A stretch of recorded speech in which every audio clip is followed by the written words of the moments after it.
Quem somos? O que buscamos? A GeneOne apresenta o núcleo técnico operacional do maior centro de diagnóstico em genômica da América Latina. Somos especializados em exames genéticos de alta complexidade e medicina personalizada. Oferecemos o melhor da medicina diagnóstica para nossos pacientes e contamos com uma equipe de especialistas em genômica, biologia molecular e bioinformática. Temos à nossa disposição o que há de mais inovador para aumentar a efetividade do tratamento e qualidade de vida dos pacientes. Contamos com equipamentos de amplificação e sequenciamento de última geração e metodologia de análise avançada. O nosso compromisso é trazer um diagnóstico de precisão com excelência. Trabalhamos juntos para entregar sempre o melhor resultado, porque aqui cada paciente é único. Você é a nossa razão de existir.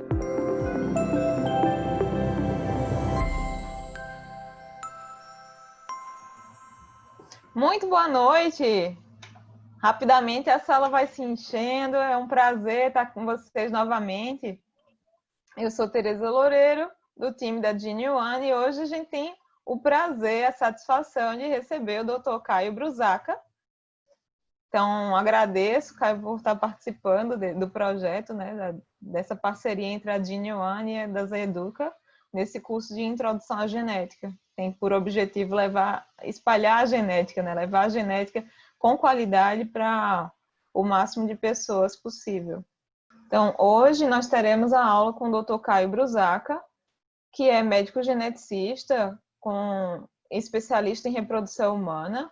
Ele é graduado pela Universidade Estadual de Campinas e é titulado pela Sociedade Brasileira de Genética Médica e Genômica, graduado como médico geneticista. E é mestre em medicina, com ênfase em reprodução humana pela Universidade Federal de São Paulo, pela Unifesp. Seja bem-vindo, Caio. E podemos aproveitar, de repente, esse tempinho para reforçarmos o convite, né, para o Genomic Summit.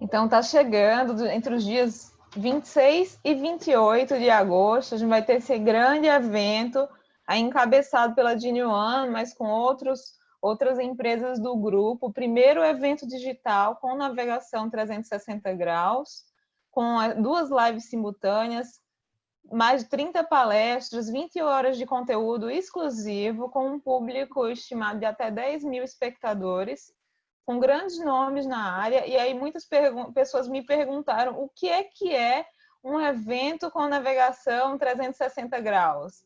É um evento totalmente interativo, então quem já viu aí realidade virtual, joguinhos em 3D, enfim, é para dar a sensação de que a gente esteja de fato num espaço em que o evento está sendo realizado. Então, para nos tirar em pensamento das nossas casas e nos levar a um ambiente de produção de conhecimento e de transmissão desse conhecimento. Estão todos convidados, as inscrições estão abertas através desse site que está projetado, www.genomicsummitgeneone.com.br. São inscrições gratuitas, em que todos os estudantes, profissionais de saúde, médicos, todas as pessoas interessadas nos temas que serão debatidos são muito bem-vindas. Oi, boa noite a todos. Eu me chamo Caio Brusaca. Bem-vindo à GeneOne, Medicina Excelência Genômica, e da Zeduca. Nossa aula vai ser dividida em 2 partes. A primeira parte é sobre comportamento intelectual e a segunda parte é sobre fertilidade conjugal. Antes de tudo, os pontos de aconteça, eu sou médico geneticista da linha de ano, não possui nenhuma ligação com o paciente. Quando a gente fala em abortamento habitual, o conceito da OMS é relativo a ter 3 ou mais perdas gestacionais. Já a questão da investigação, normalmente ela começa a partir da segunda perda. Por mais que a OMS só classifica o CIDIN normalmente a partir da terceira perda. Quando a gente fala em causa do porquê que o casal perde, a gente tem que lembrar, essas são as principais causas: as alterações cromossômicas, as cromofobias adquiridas hereditárias, as alterações endocrinológicas, os fatores imunológicos e o papel masculino e o famoso idiopático. Quando a gente fala em porcentagem de quanto contribui para o abortamento habitual, 5% tem relação com a genética, em torno de 15% tem relação às cromofilias, em torno de 20% tem alguma relação com a questão endócrina, muito pouco, 0,1% tem relação com doenças infecciosas e 60% são idiopáticos. Quando a gente fala na avaliação inicial das perdas gestacionais, a gente sempre começa com a identificação, com a anamnese, os antecedentes pessoais do casal, data da primeira menstruação, ciclo menstrual, doenças e cirurgias prévias, hábitos de vida, os antecedentes familiares com realização verdadeira de pelo menos 3 gerações, além da avaliação do luto pós-perda e ansiedade.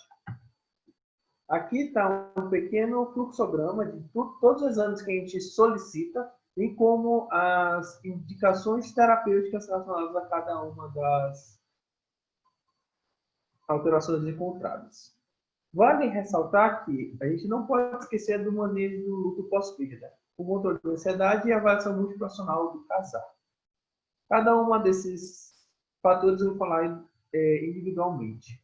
Quando a gente fala em medicina baseada em evidência, o último documento que foi publicado foi um manual, consenso da Sociedade Europeia de Reprodução Humana e Embriologia, ESHRE, que fala sobre as perdas gestacionais de repetição.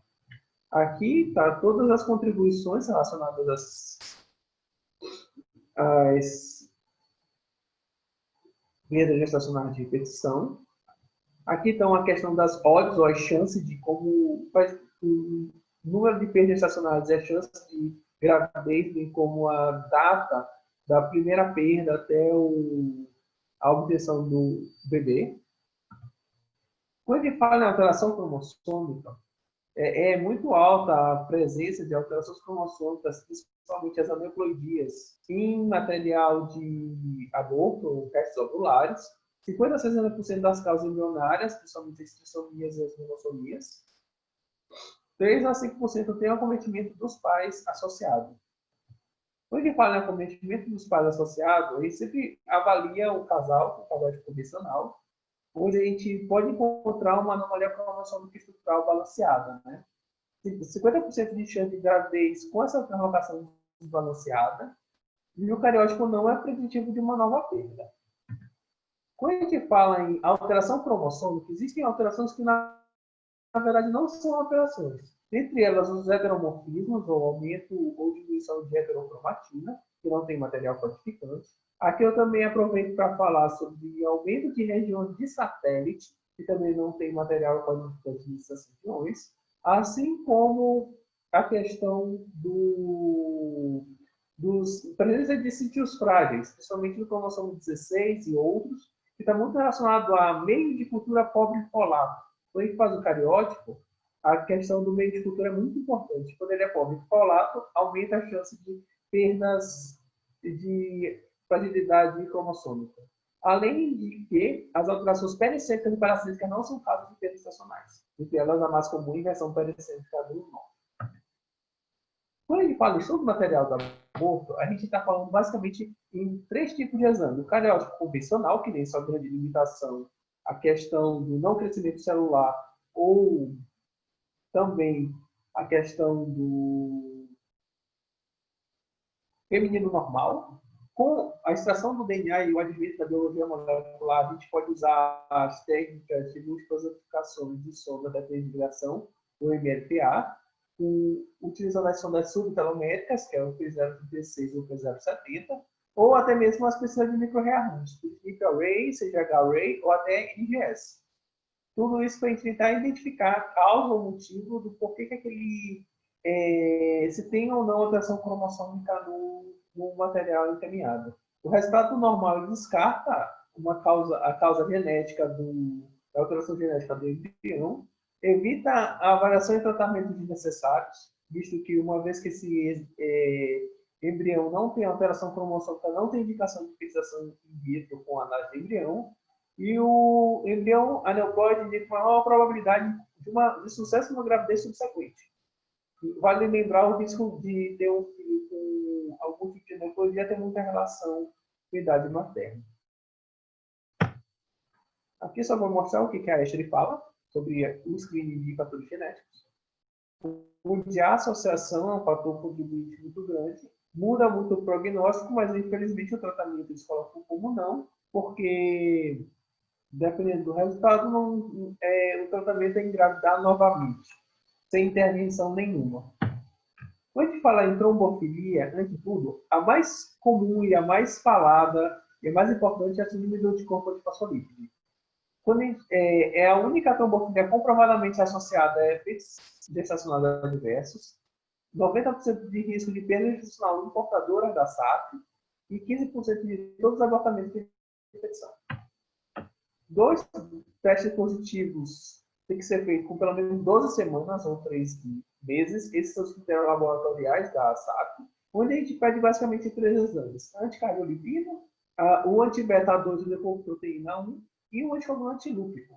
Eles, em conjunto e repetidos 2 vezes, é um critério maior para a síndrome de anticorpo antifosfolípide. Quando a gente fala em critérios clínicos, seria que tem um ou mais episódios de trombose arterial venosa ou pequenas veias, um ou mais resultados adversos de gravidez, ou seja, perdas gestacionais de infecção, um ou mais perdas gestacionais de feto normal até a 10ª semana, um ou mais partos pré-termos antes das 34 semanas, devido a pré-eclâmpsia grave, eclâmpsia, insuficiência placentária e síndrome HELP. Ou seja, além da questão da perda gestacional, ainda tem risco materno. A SAF deve ser muito bem tratada e manejada. Aqui para mostrar o que o manual da Ashley fala. Eles colocam que realmente existe associação entre os anticorpos antifosfolípides e a questão do prognóstico e tratamento.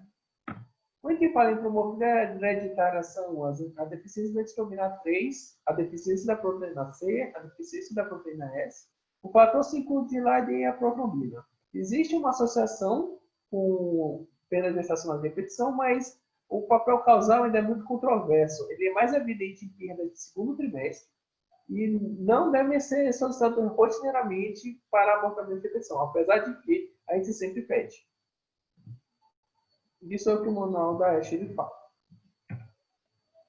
Onde ele coloca, inclusive, associação fraca ou nenhuma. Mas a gente sempre avalia o histórico do casal, bem como solicita os exames que devem ser solicitados. Aqui, a minha grande amiga tetileno tetraidrofolato redutase, a famosa MTHFR, e antigamente se associava muito com trombofilia. Hoje a gente vê uma falta de evidência para a testagem da metileno em pacientes com perda gestacional de repetição ou trombose prévia. Não deve ser solicitado de acordo com o manual da American College of Medical Genetics and Genomics, a CMG, e não devem ser avaliados também nos familiares, principalmente na paciente com a variante termolábia C667T, que não deve ser avaliada. Dentro dos exames, a gente sempre pede homocisteína, porque a hiperhomocisteinemia aumenta o risco de trombose, mas não deve ser solicitado em THFR. Quando a gente fala em alteração endócrina, a principal é a alteração tireoidiana. Valores superiores a 2,5 no primeiro trimestre aumentam o risco de perda gestacional. Vale ressaltar que 2,5 é normal. Não é uma alteração para pessoas que não querem engravidar. Mas quem quer engravidar, a gente tem que manejar, inclusive usando levotiroxina para que esses valores de TSH mantenham-se abaixo de 2,5. A hiperprolactinemia pode estar associada principalmente a alterações menstruais e gravitorreia. A gente tem que avaliar também toda a questão hormonal da paciente. A defesa de fase lútea ainda é muito controversa, não existe exame que mostra realmente a alteração de fase lútea. E ovários policísticos. Por quê? Porque a questão do útero, um ambiente mais androgênico, pode estar associado ao aumento de peso gestacional.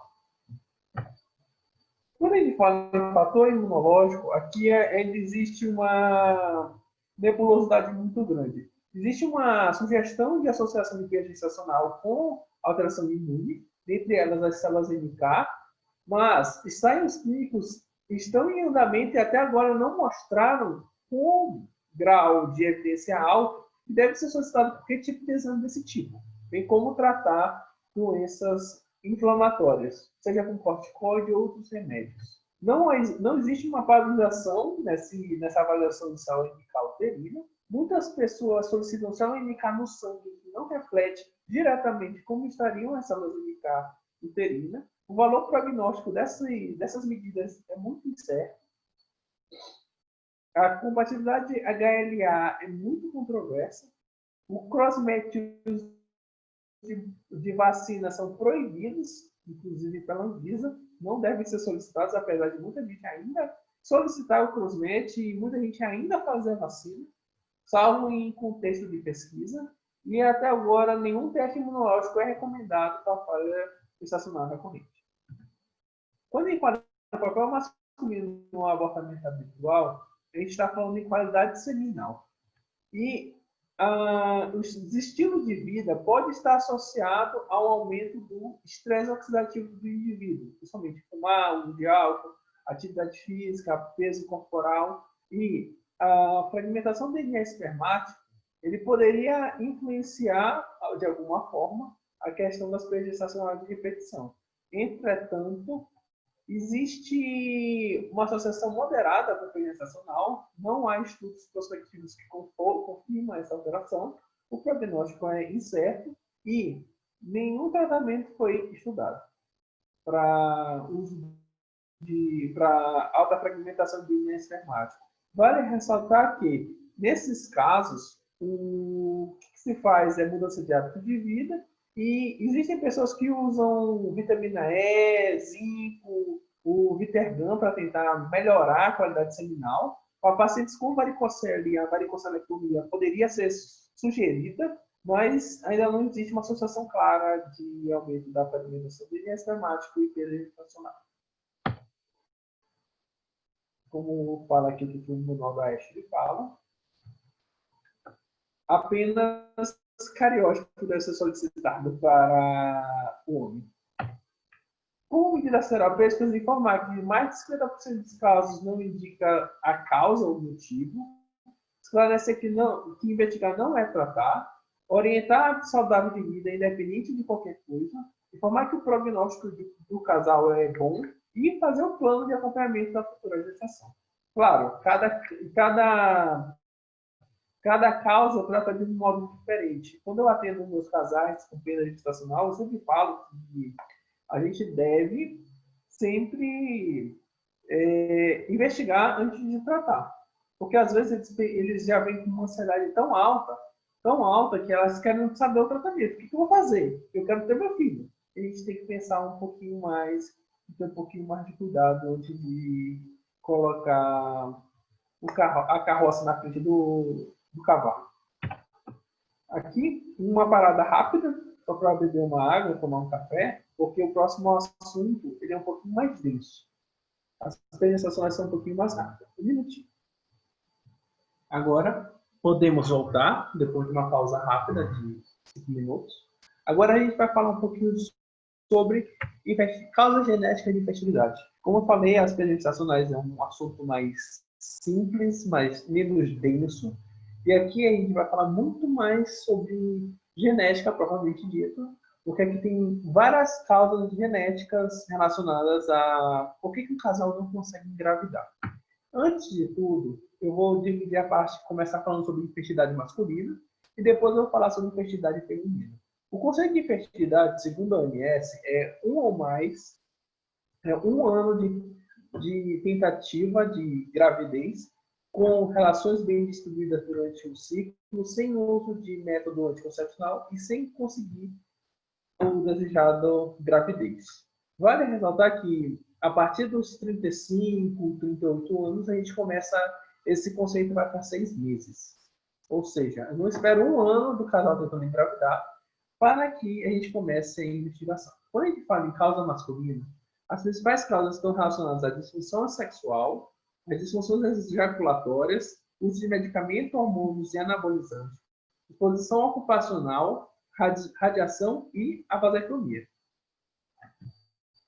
Quando a gente avalia um homem um casal com um quadro de infertilidade conjugal, aí você começa com a identificação, atividade laboral, a gente pega antecedentes pessoais com câncer testicular, criptorquidia, cachumba, cirurgias prévias, os hábitos de vida, antecedentes familiares com 3 ou mais gerações. Vê que as perguntas são um pouquinho diferentes das perguntas de perda gestacional de infecção. A gente sempre faz exame físico, principalmente do homem, com local e temperatura adequada. A gente sempre avalia peso, estatura, envergadura e IMC. E a avaliação genético-clínica, suspeitando de algum quadro síndrome. Na avaliação do homem, a gente tem a avaliação da bolsa escrotal. A avaliação deve ser sempre feita em pé, com temperatura acima de 23 graus. A gente sempre avalia as varizes escrotais, que é a famosa varicocele, o epidídimo deferente, o volume testicular com orquidômetro de Prader, que é essa figura vermelha, azul e amarela que está embaixo da figura do médico examinando o paciente. A gente sempre avalia a expressão e retração da glândula do pênis. Tem uma questão que é muito exótica. Nós médicos geneticistas, nós sempre temos o hábito de medir o falo dos nossos pacientes. Somente quando a gente está pensando em quadro sindrômico na infância e na adolescência. Mas aqui, quando a gente avalia um homem adulto, eu gosto sempre de falar que não deve ser avaliado o tamanho do falo. Só se o paciente fala que ele tem micropênis ou coisa desse tipo, porque às vezes a gente acaba colocando minhoca na cabeça desses pacientes. Eles podem pensar que eles têm gravidez toda por conta do tamanho do pênis dele. E isso é muito ruim.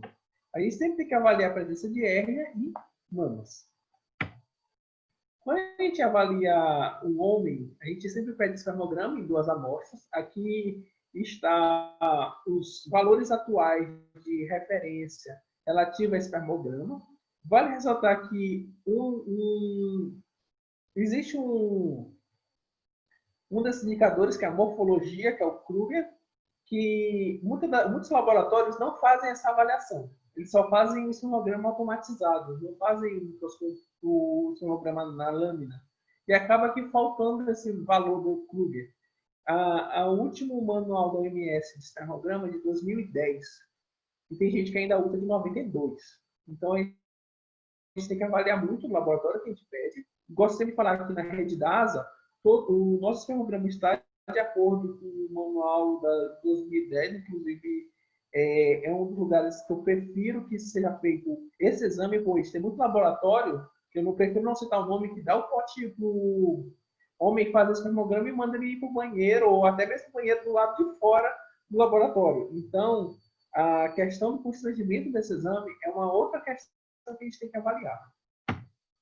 Aqui, a principal classificação que para a gente é importante é a classificação da quantidade por ml. O mais importante ainda é a azoospermia, ou seja, tem 0 espermatozoides por ml, e a oligospermia grave, que é abaixo de 5 milhões. Aqui, esse quadro pode parecer muito complicado, mas eu peço que vocês dêem um print screen, porque ele é exatamente de como a gente pensa para fazer o diagnóstico de uma infertilidade masculina. É exatamente desse jeito. Tudo começa com o exame físico, o espermograma das amostras, bem como toda a investigação.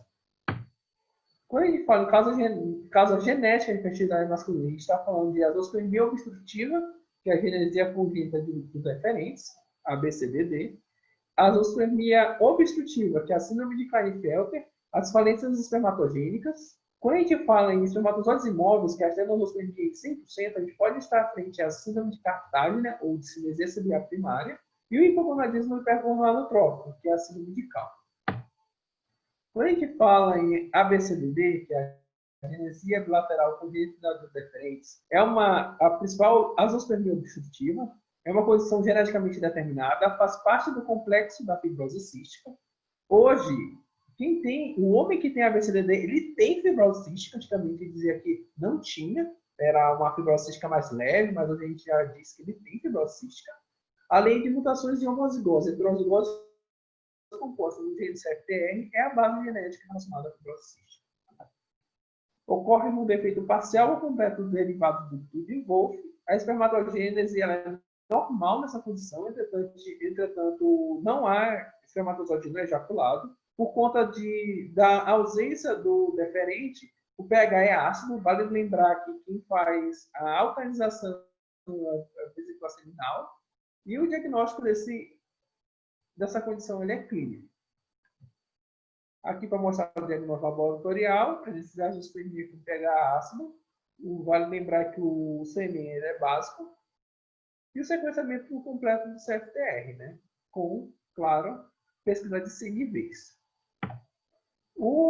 Existe um exame que é muito solicitado, que é ultrassom de bolsa escrotal. O diagnóstico do ABCDD ele é clínico, você tem que palpar. Mas existe um jeito correto de fazer ultrassom de bolsa escrotal, que seria o indivíduo em pé, com ar-condicionado desligado e com gel aquecido. Ninguém faz isso, só se você fizer a solicitação. Mas ninguém pede o exame certo como deveria ser feito. Então, acaba que a gente recebe muitos homens com ultrassom de bolsa escrotal, que eu digo, infelizmente, eu não posso aceitar seu exame porque ele não foi pedido corretamente. Eu até pergunto, você fez o exame em pé ou deitado? Deitado. A sala estava fria? Demais. O gel estava gelado. Nossa, na hora que pegou, eu quase não contorci. Assim que funciona. Para infertilidade, esse exame de ultrassom de bolsa escrotal deve ser solicitado da forma correta. Quanto à reprodução, a gente tem que avaliar a esposa doadora de órgão, quanto à mutação do gene CFTR. Para captação de espermatozoide, a gente usa o MESA, que é o Microsurgical Epididymal Sperm Aspiration, com o ICSI, que é um tipo de fertilização in vitro, com injeção de espermatozoide citoplasmático. Em caso da esposa doadora ser portadora, realizar o teste genético pré-implantacional, com a padronização do casal, a fertilização in vitro e posterior PGTM. Quando a gente fala em alteração cromossômica relacionada à infertilidade masculina, a principal é síndrome de Klinefelter. A sua incidência é 1 a 500 a 1 em 700 recém-nascidos do sexo masculino, 1 em cada 169 homens em instituições psiquiátricas, 1% dos homens com deficiência intelectual, 5% de todos os homens com oligospermia grave e 10 a 15% dos homens azoospermicos não obstrutivos. Aqui, para mostrar a alteração cromossômica, a gente pede cariótipo com banda G, onde mostra-se com cariótipo 47 cromossomos, XXY, 80 a 90% dos casos, em torno de 10% existe um mosaico de Klinefelter com homem normal, mas a maioria dos casos. Apenas 25% são diagnosticados durante toda a vida, 10% no período pré-puberty, 90% dos adolescentes ou adultos. Aqui, muitos têm inteligência normal ou limítrofe. No máximo, 10 pontos de QI inferior ao membro da família. Eu gosto sempre de falar que há Klinefelteres entre nós. Tinha um grande amigo meu que ele era professor de história. E ele nunca conseguia engravidar a esposa. Aí a gente, tipo, conversa de bar. Ele disse assim, não, é que eu fui neurologista e tal. E ele pediu um exame e eu nunca voltei. Eu disse, não, me mostra. E lá estava, Klinefelter. Para mostrar que ele realmente tem inteligência normal. ele tinha, inclusive, baixa estatura, em vez daquela história de alta estatura. É muito interessante. Alguns apresentam dificuldade de linguagem e alguns apresentam alteração no aprendizado, dificuldade de aprender, que seria a deficiência intelectual. Eu tenho um outro paciente, que ele é um menino de 13 anos, com deficiência intelectual, que, na hora que pediu cariótipo, tá, Klinefelter. Fechamos o diagnóstico. Depois, a gente foi rever o quadro clínico, ele tinha o testículo menor que 6, ele tinha realmente o quadro de síndrome de Klinefelter. A pior parte foi explicar para a mãe o que era a síndrome de Klinefelter, porque ela não entendia o que era deficiência intelectual. Ela dizia assim, então tá, meu filho ele não vai fazer universidade, mas ele pode fazer um curso técnico? Aí eu vou falar, olha, não sei, porque ele tinha 13 anos, saber qual vai ser a limitação que ele iria ter. Existe aquele quadro clínico, igual o Turner, de livro, hábito euconoide, que ele chama, eunucoide, mas nem sempre é isso que acontece. Existe uma grande variabilidade fenotípica, como eu falei. A maioria são estéreis, tem questão de fertilidade, tem a questão da microquidia, com volume abaixo de 6 centímetros cúbicos, 6 ml, e a questão da ginecomastia. A pilosidade facial era reduzida, com pelos pubianos triangulares, pênis com tamanho reduzido e micropênis são raros. Muitos apresentam hipogonadismo hipergonadotrófico, ou seja, FSH aumentados e testosterona abaixo. Quando ele fala em associação, patologia associada a Klinefelter, o risco maior de câncer de mama, a gente sempre tem que pensar em fazer a redução de ginecomastia para reduzir o risco, além da questão do risco maior para a síndrome metabólica, doença venosa, varizes e úlceras e riscos de trombose. Existe uma associação com tumor de células germinativas, principalmente mediastino, retroperitônio, de cavidade abdominal e pineal. O risco associado com linfoma não Hodgkin e câncer de próstata. A gente sempre tem que acompanhar pacientes com síndrome de Klinefelter. Não é só resolver a questão de reprodução. A gente tem que olhar o paciente como um todo e lembrarmos que sempre tem que fazer o acompanhamento desses casos. Alguns casos apresentam osteopenia, questão da reposição da testosterona, doenças autoimunes, ansiedade, depressão, esquizofrenia e 27% dos casos. O manejo clínico é a reposição de testosterona, desenvolvimento e manutenção de caracteres sexuais, aumento da libido, força, densidade de mineralização óssea, questão da redução da ginecomastia. Quanto à reprodução, seria fazer o ICSI, que é a fertilização in vitro, com a extração de espermatozoide diretamente do testículo. Existe tubos com espermatogônia dentro do testículo desse rapaz. A prole normalmente é normal, não existe uma indicação a priori de uso de análise embrionária. E a questão do suporte psicológico. Vamos falar um pouco sobre o cariótipo normal e o cromossomo Y. Aqui a imagem do cariótipo normal. O cromossomo Y, ele é um cromossomo que a gente chama que ele serve basicamente para diferenciação sexual. É formação de gônada com SRY e ele é um cromossomo que ele tem várias regiões palíndromas, que são regiões repetitivas. E existe o famoso microdeleção do cromossomo Y.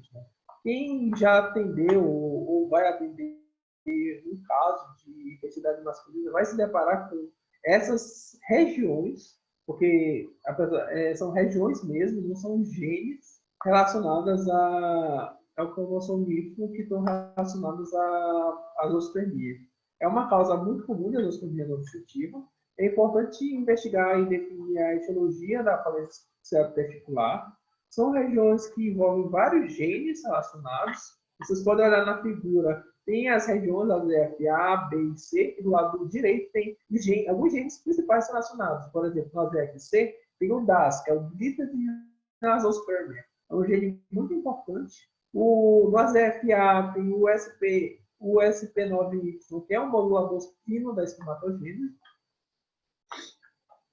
E pesquisar apenas em homens com menos de 5 milhões. Teve uma vez que eu recebi um paciente que ele tinha apenas 56 milhões de espermatozoides. E tinham solicitado microdeleção de cromossomo Y. Eu peguei para falar, ó, você não tem indicação desse exame, porque esse exame é para pessoas que têm muito pouco espermatozoide. Não era o caso. Aqui só vou mostrar a frequência de pessoas com microdeleção do cromossomo Y. Tem lugares, por exemplo, nos Estados Unidos, com a frequência acima de 12%. Aqui no Brasil é em torno de 7,7%. Aqui só vou mostrar os losses do cromossomo Y. O AZFA é a aplasia de células germinativas, inclusive daqui a pouco eu vou falar um macete para vocês nunca mais esquecerem como é que funciona essa questão. Os AZFA, os principais genes é o SP9Y, como eu falei, o modulador fino das espermatogênese, está relacionado à aplasia de células germinativas, ou seja, não tem célula germinativa. Então, não deve fazer extração de espermatozoide do testículo, porque não vai achar nada. Infelizmente, esses homens é semi-doador, a conduta para tratamento de produção. O AZFB seria a parada de maturação enzimática, que está nesse complexo do RBM, que está expresso apenas em células germinativas. Ocorre uma maturação e sucesso da ICSI. Por quê? Porque a espermatogônia não chega a espermatozoide. Ele para nesse caminho. Então, acaba que há realmente essa parada de maturação. E não adianta fazer também extração de espermatozoide testículo, porque não vai chegar em lugar nenhum. A hiperespermatogênese, o AZFC, ele está relacionado com DAS, como eu falei. Ele leva a uma baixa quantidade de espermatozoides. 50% podem ser encontrados de células na extração do testículo ou até mesmo no sêmen. Quando a gente fala em painéis genéticos de fertilidade masculina, mais da metade dos casos eles são como idiopáticos. No homem existem mais de 20 entradas de falências espermatogênicas que não são sequer avaliadas, né? Muitos casos desses genes estão relacionados ao complexo sinaptonêmico, para quem não conhece, é um complexo de genes que estão relacionados à meiose. Então, levaria um quadro semelhante ao AZFB de parada de maturação e poderia ser evitada a microdissecção testicular em muitos desses pacientes. Aqui, só para mostrar o tanto de gene que está relacionado com falência espermatogênica. Ou seja, o tanto de gene que são deixados de serem avaliados porque a gente só pede microdeleção do cromossomo. Agora, vamos fazer a última parte da aula, que é relacionada à infertilidade feminina. A infertilidade feminina só são 3 causas. Ou ela não ovula, ou tem um fator na tuba uterina, ou é endometriose. Só existem 3 causas de infertilidade feminina. Ou ela não ovula, ou é questão tubária, ou é fator tubo-peritoneal de endometriose. Aqui, quando a gente fala em causa genética, fator ovulatório, o primeiro que vem é síndrome de Turner. Existem outras condições, como a falência ovariana precoce relacionada ao FMR1, faz parte do complexo da síndrome de cis frágil. E falência ovariana precoce relacionada à leucodistrofia de substância branca evanescente. Aqui na síndrome de Turner, toda vez que você abre um livro, tem uma menina com o braço aberto, é síndrome de Turner. Todo livro de medicina é assim.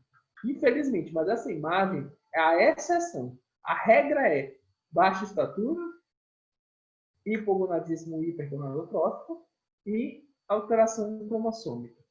Mas principalmente baixa estatura ou amenorreia primária. 1 a cada 2.130 recém-nascidos tem síndrome de Turner. 1 a cada 8 meninas com baixa estatura e bom desenvolvimento, sem deficiência intelectual, tem síndrome de Turner. A principal característica é a baixa estatura e o hipogonadismo primário, ou seja, a amenorreia primária. Existem outras alterações somáticas, mas a variabilidade fenotípica é muito alta. Não é necessário haver monossomia completa do 45X. A perda de total ou parcial de um dos cromossomos pode levar à síndrome de Turner. Vale ressaltar que no período fetal, a principal característica é o aumento da translucência nucal, bem como a presença de groma cístico na ultrassom. São as principais características relacionadas à síndrome de Turner no período fetal. Aqui, como eu mostrei, a variabilidade fenotípica é muito grande. Existem bebês, meninas, que nascem apenas com mãozinha e pé um pouquinho mais inchado. Mas ninguém presta atenção, não suspeita síndrome de Turner. Depois que passa dessa fase, só vai lembrar de síndrome de Turner quando chegar na adolescência, não menstruar e, além disso, ser mais baixinha do que o resto da sala.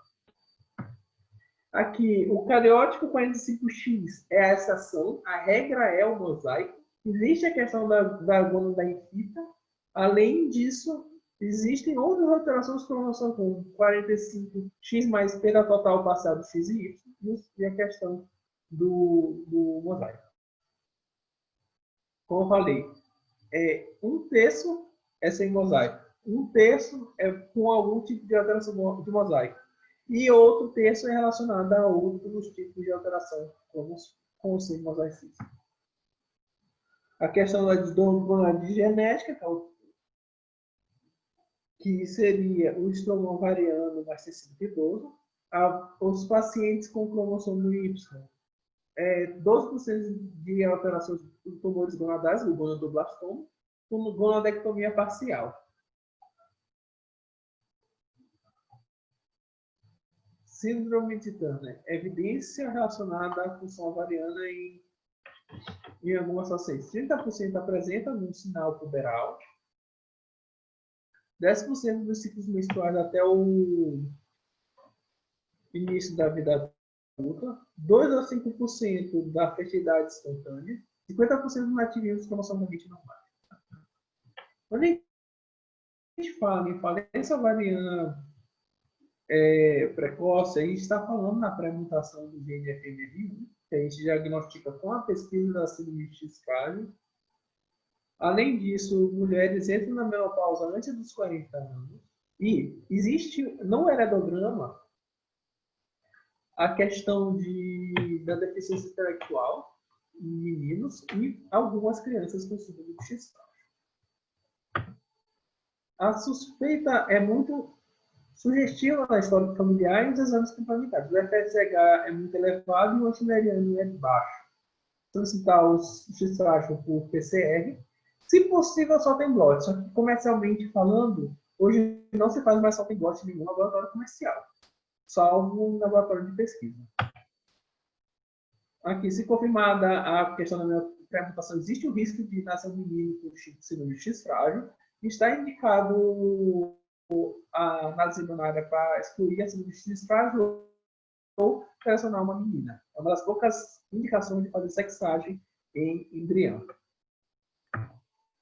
A leucodistrofia de substância branca evanescente, ela é uma condição muito, muito rara, mas ela tem uma história muito típica. É uma menina que tem um desenvolvimento normal e ela começa a evoluir com dificuldade na escola, porque é um inato do metabolismo. E a alteração de substância branca na ressonância. Quando a gente fala em outras causas, tem o fator tubárico, a cinesia celia primária, síndrome de Cartagena, e existem os estudos de diferenciação sexual, incluindo síndrome de Morris. Quando eu falei em síndrome de Cartagena, cinesia celia primária é a tríade de ciclos inversos totados na pneumonia de repetição. Existe essa ausência de movimento ciliar, afetando a questão da tuba uterina, e está indicando indicação de FIV com X do fator tubárico. Quando a gente fala em síndrome de Morris ou insensibilidade total aos andrógenos, é uma mulher que tem o cariótipo 46XY. Entretanto, como ela tem uma alteração no gene AR do receptor dos andrógenos, que é um padrão ligado ao X recessivo, acontece que, independente da quantidade de andrógeno que é utilizado, as células dessa mulher não recebem os andrógenos. E acaba que não ocorre a diferenciação sexual para o sexo masculino. E acontece uma menina com ausência de útero, ovário, quando as palpáveis em região inguinal. Vai ressaltar que a vagina e a vulva, a vagina é mais curta, só tem um terço distal, e a vulva está normal. Ela é uma moça mais alta, que não tem pouquíssima purificação, mas apresenta um pouco de caráter sexual secundário e o tratamento de reprodução é a fertilização in vitro por útero, substituição e ovodoação. Aqui está no telefone, núcleo da assessoria médica da Genuine. Você pode ligar DDD 11 5904 234. Estamos à total disposição a solucionar suas dúvidas sobre qualquer exame genético, incluindo exames genéticos mais simples, como o cariótipo, até mesmo os exames painéis, exomas, arrays e nípticos. Estamos com a nossa equipe pronta para as discussões clínicas, diretamente com você, especialista que precisa ou tem dúvidas relacionadas aos nossos exames, bem como informações sobre esses novos exames e a inclusão de exames em amostras já recebidas. Muito obrigado. Excelente. Agradecemos ao Dr. Caio. Se quiser, Caio, para a apresentação, a Karina vai projetar o QR Code e aí você pode ligar a sua câmera dessa maneira para que todo mundo possa ali ver e a gente possa responder, nesses minutinhos que temos, algumas perguntas que foram enviadas pelos participantes. A primeira, a Sandra Mata pergunta: alguns estudos mostraram relação do abortamento espontâneo com variantes no gene MTHF, mesmo sem trombofilias. No entanto, ainda observamos muitas discussões sobre esse tema. Qual é a sua opinião, inclusive da diferença entre suplementar o 5-MTHF ao invés da B9? É o seguinte, por mais que existem estudos que tentam associar, a gente tem que lembrar que 70% da população brasileira é heterozigota para o MTHFR e 30% é homozigota para MTHFR. É muito alto.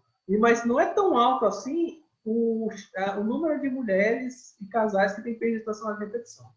Além disso, como eu já falei anteriormente, a American College of Medical Genetics e a Sociedade Europeia de Reprodução e Embriologia, eles são muito categóricos em dizer que não deve ser solicitado porque não existe associação do MTHFR com perda gestacional de repetição, muito menos com trombose.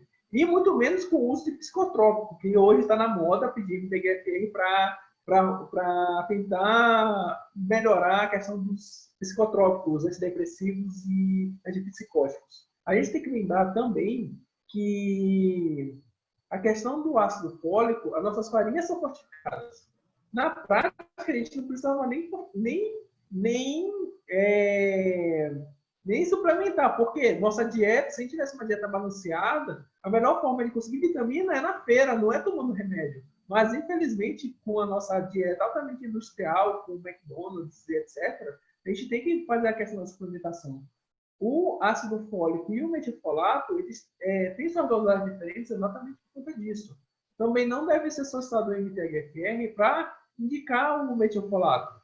Isso vai de cada pessoa. Se a gente está tratando de uma pessoa que não tem condição de fazer condição financeira, porque, querendo ou não, o ácido fólico ele é pego de graça no posto de saúde. É um remédio de baixíssimo custo. Diferente do metilfolato. O metilfolato é mais 10 vezes mais caro. Entendeu? Aí fica muito a critério do médico qual dos dois medicamentos não, vitaminas utilizar, né? Muito bom. Nessa linha de perguntas, tem uma seguinte que pergunta por que há tantos trabalhos, na sua opinião, fazendo essa relação, essa associação, já que as sociedades não, enfim, refutam essa ideia? Porque eu vou lhe falar, trabalho de associação, assim, quem estuda o mínimo de estatística, sabe, que são os trabalhos mais fáceis de serem derrubados. Eu consigo associar qualquer coisa com qualquer coisa. Existe até um site que é o Bizarre Correlations, que eles correlacionam o consumo de margarina com o aumento de número de mortes nos Estados Unidos. Não tem nada a ver com nada. A mesma coisa a questão do MTHFR. como ele é extremamente frequente, eu consigo associar ele com autismo, eu consigo associar ele com deficiência intelectual, posso associar ele com qualquer coisa. Eu me lembro que teve uma matéria que eu fiquei assim, foi no bem-estar, até a doutora Carolina Fischer estava ao vivo, eu me lembro que nessa hora ela fosse reação quando o Pascoal, que era o jornalista, teve a coragem de dizer que ácido fólico curou a depressão que ele tinha, porque ele tinha mutação no MTHFR. Aí eu fiquei assim, eu disse que tem alguma coisa errada. Mas, claro, saiu em rede nacional isso, entendeu? E mais do que isso, como eu falei, eu consigo associar uma questão muito frequente com qualquer coisa. É a mesma questão da deficiência intelectual e neurofibromatose. Não existe uma questão causal, de causa e efeito, mas como são duas condições relativamente frequentes, muitas pessoas com deficiência intelectual vão ter neurofibromatose. Mas não é porque ele tem neurofibromatose que ele tem deficiência intelectual. É a mesma coisa a questão do MTHFR. Muitas pessoas aqui parabenizando pela aula. Uma pessoa pergunta se existe possibilidade de análise do cariótipo Turner dar um resultado errado, se existe Turner de grau leve.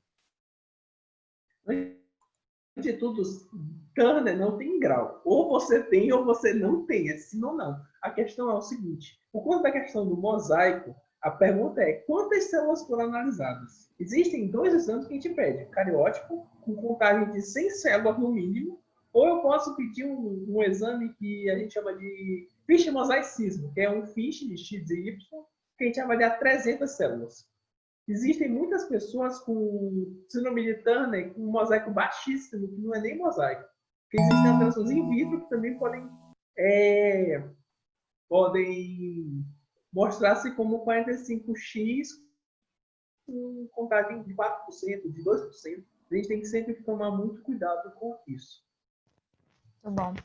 E tem outra questão, né, que a gente costuma lembrar é que essa análise ela está sendo em sangue, ela pode não refletir a proporção na gônada entre essas linhagens. Então, a gente pode ver variação na clínica também por conta disso.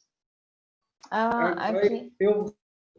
Só para complementar o que a doutora Tereza falou, se a gente pegar o fiche mosaicismo em saliva, que é outro tipo de tecido, eu posso ter uma representatividade maior da questão do mosaico. Ponto da origem do folheto embrionário. Muito bom. Aqui o Vandré Carneiro pergunta: as pessoas que nascem por FIV têm algum risco maior de qualquer patologia quando comparado com outras pessoas? Não. Assim, não, até hoje, que se saiba, não há um risco aumentado. A FIV, existe um risco aumentado em torno de 5%, mas normalmente ninguém fala sobre isso, de aumento de doenças de metilação, por exemplo, síndrome de Prader-Willi, síndrome de Angelman, síndrome de Beckley-Widman e o Russell-Silver. Mas ninguém fala sobre isso e realmente, se a gente for pesquisar, é muito, muito baixo. É o mesmo na população geral. Muito bom. A gente ainda tem algumas perguntinhas mais, mas chegamos ao nosso horário, então as pessoas que não puderam ser respondidas aqui ao vivo, as perguntas serão encaminhadas para o Dr. Caio para que vocês possam ter essa resposta, ou nós seguiremos respondendo aqui por escrito. Agradeço demais pela disponibilidade do Dr. Caio nessa apresentação, muito esclarecedora, e aos demais, as pessoas que estão assistindo, nós contamos com a manutenção dessa parceria, que a gente se encontra na quarta-feira com a aula do Dr. Ciro. Obrigada, Caio. Muito obrigado. Boa noite. Boa noite. Tchau.